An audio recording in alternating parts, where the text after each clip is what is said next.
آقا علیہ السلام نے فرمایا مسلمانوں کا سب سے اچھا گھر وہ ہے کہ جس میں یتیم کے ساتھ اچھا سلوک کیا جائے، اور فرمایا سب سے برا گھر وہ ہے جس میں یتیم کے ساتھ بد سلوکی کی جائے۔ یہ بھی حضور نے اپنوں کی بات کی، فرمایا مسلمانوں کا، انسانوں کا نہیں کہا، کافروں کا نہیں کہا، فرمایا مسلمانوں کا سب سے اچھا گھر وہ ہے جس میں یتیم کے ساتھ اچھا سلوک کیا جاتا ہے، اور سب سے برا گھر وہ ہے جس میں یتیم کے ساتھ بدسلوکی کی جاتی ہے۔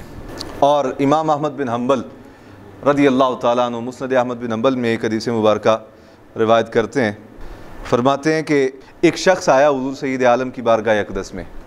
دیکھیں نا، بندہ بیمار ہو تو کسی طبیب کے پاس جاتا ہے۔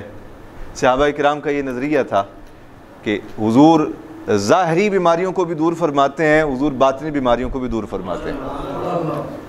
امام احمد بن حنبل روایت لائے ہیں مسند احمد بن حنبل میں، فرماتے ہیں ایک شخص آیا حضور کی بارگاہ اقدس میں آ کے اپنے دل کی سختی کا حوال بیان کیا کہ یا رسول اللہ دل بڑا سخت ہو گیا ہے۔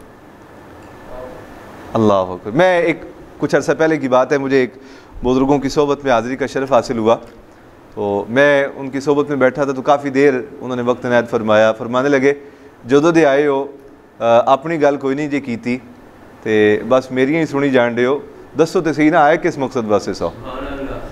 تو میں تو کوئی مقصد لے کے نہیں گیا تھا، میں تو صرف اس مقصد کے لیے گیا تھا کہ اللہ والوں کی صحبت جو ہے وہ انسان کا باطن ستھرا کر دیتی ہے، ظاہر کو نکھار دیتی ہے، اور انسان کے لیے جہنم سے دوری اور جنت کی قربت کا اور جنت میں داخل ہونے کا سبب بنتی ہے۔ میری نیت یہ تھی، تو میں نے ان سے عرض کیا کہ حضور میں تو صرف آپ کی زیارت کے لیے آیا ہوں۔ تو کہنے لگے نہیں پھر بھی کوئی نہ کوئی گل۔ تو میں عرض کیا کہ حضور کو دل کی سختی نہ بعض اوقات محسوس ہوتا ہے کہ دل سخت ہو گیا ہے۔ تو وہ مینوں آس کے فرمان لگے تسی عالم دین ہو تے کوئی طریقت دے بھی کوئی راز جان دے ہو تے تانوں کوئی شے لبے تے مینوں بھی دس چھڑیا جے۔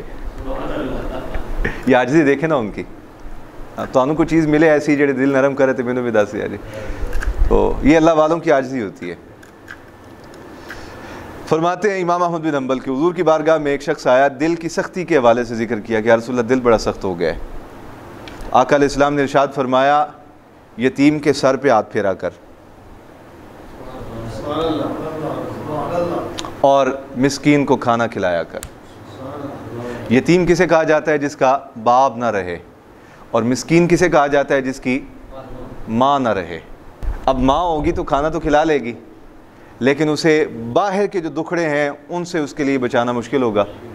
تو فرمایا جو یتیم ہے اسے کھانا کھلانے والی ماں تو موجود ہے، اس کے سر پہ دست شفقت رکھنے والا کوئی نہیں۔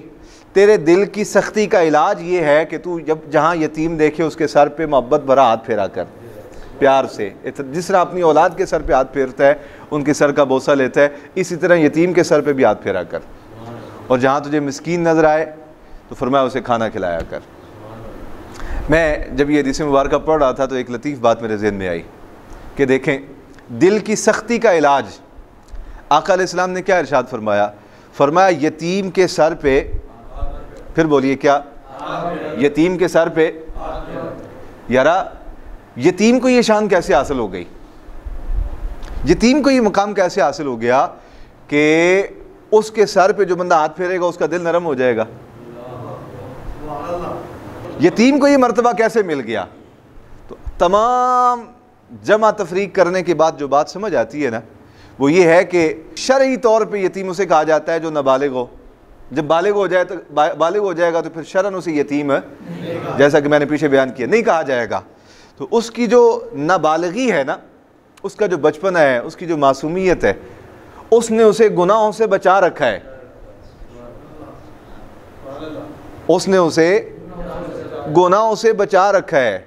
تو وہ یتیم جو اپنے بچپنے کی وجہ سے گناہوں سے بچا ہوا ہے، اس کو یہ مقام حاصل ہے اور مرتبہ حاصل ہے کہ بندہ اس کے سر پہ ہاتھ پھیرے تو انسان کا سخت دل نرم ہو جائے۔ تو وہ بالغ، وہ مرد صالح، وہ اللہ والا جس نے گناہوں پہ قدرت ہوتے ہوئے بھی اور طاقت ہوتے ہوئے بھی صرف رب اور رب کے رسول کی محبت میں خود کو گناہوں سے بچا رکھا ہے، اس کے ہاتھ میں ہاتھ دینے سے انسان کا دل نرم کیوں نہیں ہوگا؟ اب بات سمجھے کہ نہیں سمجھے؟ بھائی وہ یتیم جس میں گناہ کرنے کی ابھی وہ طاقت ہی نہیں آئی، وہ صلاحیت ہی نہیں آئی کہ وہ گناہ کر سکے، دوسرے لفظوں میں یوں کہہ لیں کہ وہ یتیم جو ہے ابھی چھوٹا ہونے کی وجہ سے، کم عمر ہونے کی وجہ سے گناہوں پہ قادر ہی نہیں، وہ زنا پہ قادر نہیں، وہ کسی کے قتل کرنے پہ قادر نہیں، وہ سارے گناہوں سے کم عمری کی وجہ سے بچا ہوا ہے. تو جو اس کے سر پہ ہاتھ پھیرے، اس سے تعلق قائم کرے، اس کے قریب ہو، اس سے محبت کرے، اس کا تو دل نرم ہو جائے. اور جو سارا کچھ کر لینے کی صلاحیت رکھنے کے باوجود بھی اپنے آپ کو ہر لمحہ فقط اس وجہ سے گناہ سے بچا کے رکھے کہ میرا رب کہیں ناراض نہ ہو جائے، میرے آقا و مولا صلی اللہ علیہ وسلم کہیں ناراض نہ ہو جائیں. جو ان سے محبت کرے گا ان کو رب کتنے اعزازوں سے نواز دے گا. تو حضور نے دل کی سختی ختم کرنے کا جو علاج ارشاد فرمایا وہ یہ ہے کہ جو چاہتا ہے کہ میرا دل نرم ہو جائے، دل کی سختی دور ہو جائے، تو فرمایا وہ یتیم کے سر پہ ہاتھ پھیرے.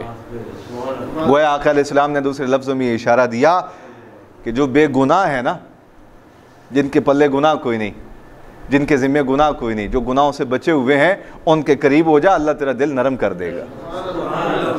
اور فرمایا جو مسکین ہے، جسے کھانا کھلانے والا کوئی نہیں، فرمایا تیرا دل سخت ہو گیا ہے تو بھوکوں کو کھانا کھلا، اللہ بھوکوں کو کھانا کھلانے کی وجہ سے تیرا دل نرم فرما دے گا.